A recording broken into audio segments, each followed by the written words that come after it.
אם תשאלו אותי, אנשים בים נחלקים לשתי קבוצות עיקריות. אני לא מתכוון לאלה שמתחילים את הקסטה מהווניל.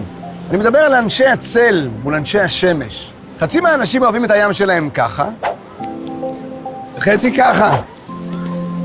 חלוקה דומה של יצורי אור וחושך מתרחשת גם בתוך הים. עד לעומק של 200 מטרים, קרני השמש חודרות ומשמשות כמקור אנרגיה נהדר לחי ולצומח.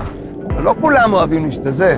מתחת ל-200 מטרים, לכן שקרני השמש כבר לא מגיעות, מתחיל מה שנקרא הים העמוק.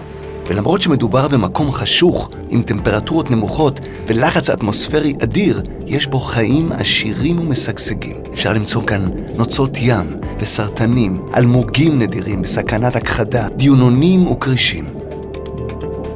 ככל שמעמיקים, פוגשים ביצורים שלא ראו מעולם אור יום ולא תלויים בשמש.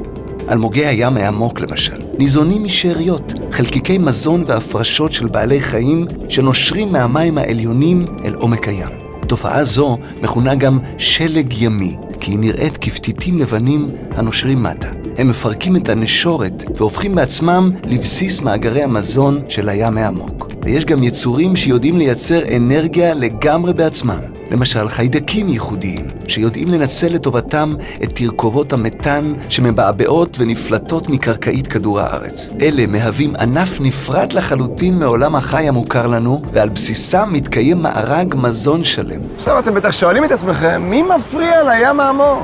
מי בכלל מגיע לשם חוץ מהרובוט עם המצלמה שצילם את מה שראיתם? מסתבר שמגיעים.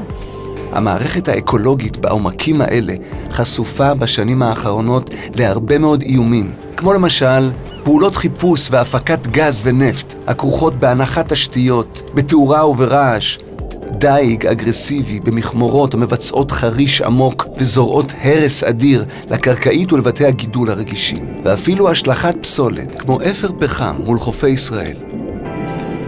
אז מה הפתרון לשמירת הים העמוק של ישראל? 1. להכריז על שמורות טבע בים העמוק. 2. להסדיר את אישורי קידוחי הגז והנפט בוועדה תכנונית כפי שתעוגן במסגרת חוק האזורים הימיים עם פיקוח של המשרד להגנת הסביבה. 3. לאסור דייג מכמורת בים העמוק. יש רק פתרון אחד שעובד.